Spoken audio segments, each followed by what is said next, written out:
ស្វាគមន៍មកកាន់ការឲ្យតម្រុយឆ្នោតយួនលេខល្អច្បាស់របស់ Channel ដំបូលឆ្នោតថ្ងៃនេះ Admin មានលេខល្អៗសម្រាប់ចែកជូនដល់ពុកម៉ែបងប្អូនយកទៅផ្សងសំណាងសម្រាប់ឆ្នោតយួនថ្ងៃទី29ខែឧសភាឆ្នាំ2026មុននឹងឈានដល់ការឲ្យតម្រុយឆ្នោតខ្ញុំបាទសូមចិត្តពុកម៉ែបងប្អូនមេត្តាជួយ Like Subscribe Comment និងដាក់សញ្ញាកណ្ដឹងឲ្យ Admin ម្នាក់មួយផងដើម្បីជាការលើកទឹកចិត្តក៏ដូចជាដើម្បីតាមដានវីដេអូតម្រុយឆ្នោតថ្មីៗផងដែរឥឡូវកុំឲ្យខាតពេលយូរតោះយើងទៅតាមដានតម្រុយឆ្នោតយួនទាំងអស់គ្នាចំពោះឆ្នោតពីរលេខគឺមានលេខ21 81 15និង07សម្រាប់ ABCD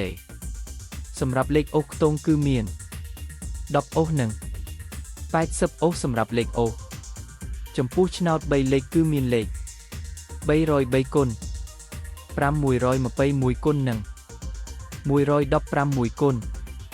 បាទឥឡូវនេះវីដេអូតម្រុយឆ្នោតរបស់ Admin គឺបានដល់ទីបញ្ចប់ហើយខ្ញុំបាទសូមជូនពរពុកម៉ែបងប្អូនដែលបានយកតម្រុយឆ្នោត Admin យកទៅផ្សងសំណាងជូនពរឲ្យហេងគ្រប់គ្នាចាក់ត្រូវគ្រប់គ្នាជម្រាបលាជួបគ្នាថ្ងៃស្អែកបន្តទៀត